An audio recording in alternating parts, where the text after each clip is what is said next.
here, and you wake up in the morning. You just don't want to wake up. You just don't even want to roll out of bed, and everything on the radio, every song reminds you of your ex.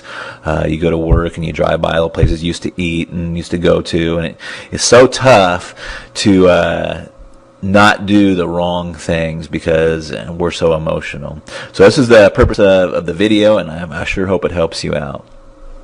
Oh, please keep in mind that technologically wise, I'm just a normal, everyday, average kind of guy. So please forgive me if I make a whole bunch of boo-boos and mistakes here. Very first thing, you may be past this point, but you don't want to panic. It's the very worst thing you can do. If you've already panicked in that, we're going to talk about that here in a minute. When you completely flip out and have an emotional breakdown, it only confirms their decision to break up with you. And, of course, it pushes them farther away. If you're being clingy, if you're just demanding they spend more time with you, you're demanding they talk with you about this, it just pushes them farther away. Now, here's some signs of panic. If you've done this or had this done to you, you'll immediately recognize it. I call it text message terrorism. And, it's basically just sending a barrage of text messages trying to stay in this person's life and trying to, get back together with them and, just trying to find out exactly what happened. And it's one of the first signs that you'll see a lot of time is text message terrorism, I call it, or the old drunk dialing. Now, you don't necessarily have to be drunk to do what I call drunk dialing. You can be in a highly emotional state, and this is still I consider drunk dialing, but you know what this is too if you've done that. It's just calling over and over and over again, especially if you're getting the voicemail, and you want to basically professing your undying love or how much you're sorry for what you did. None of this helps. Arguing about the breakup. Contacting their friends and family. Now, this is kind of an interesting one. Reason most of us do this is because we don't accept what the ex have told us for the reason that they broke up.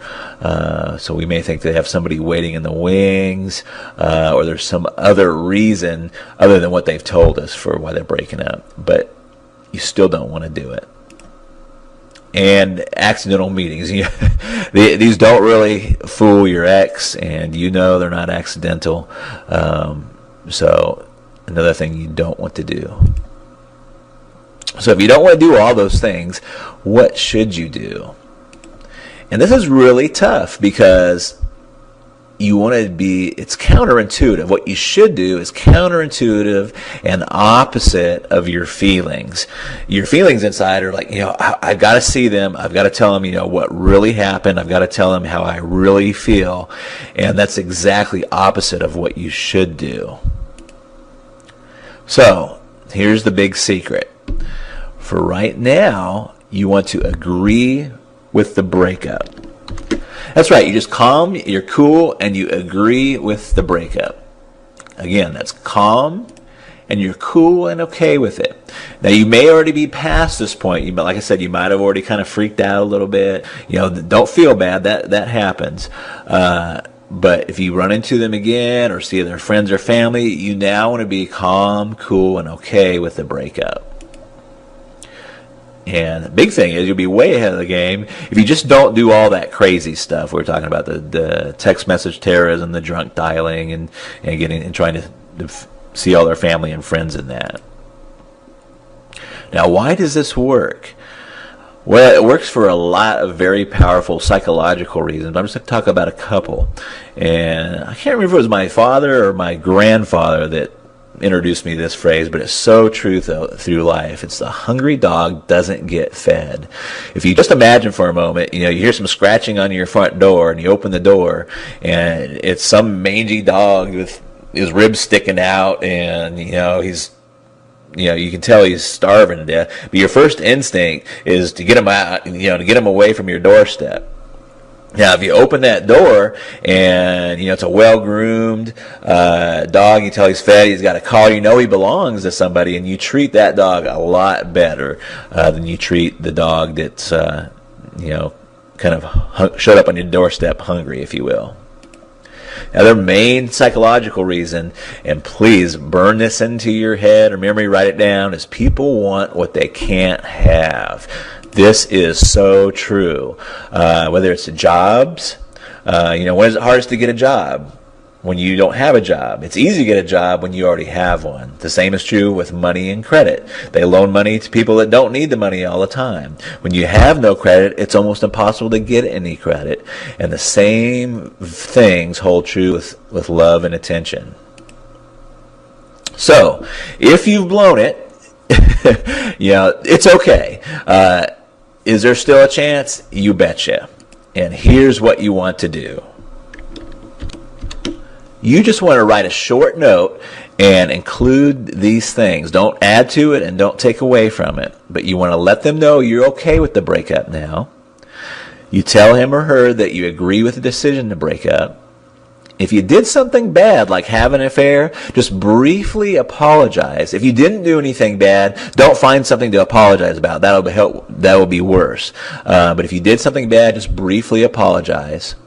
Then tell them something really exciting has happened in your life, and you need to tell them about it sometime. Let them know that you want to give them some time to themselves for now, and then close by saying, maybe at some point we can be friends.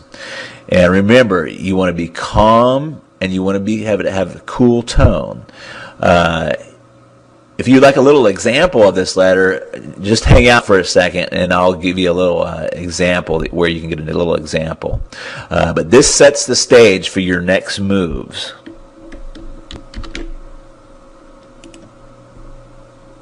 Now, if you'd like to learn more, I really debated over this because for a couple reasons. These are very controversial tactics. And some have called these mind control, and I've not very often because I'm usually helping people that want to get back with their exes, but it makes me very leery. And I thought for a long time before I actually released some of this information because I don't know who is exactly is going to be getting this. I'm assuming that you're an average.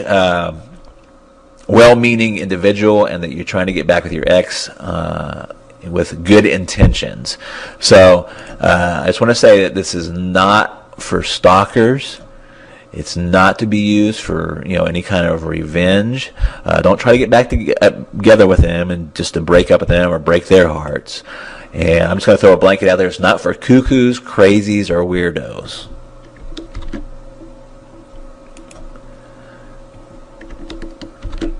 This is for just normal, loving people that have made some type of mistake in their relationships and want the best advantage of putting this back together and stopping their breakup and repairing their relationship.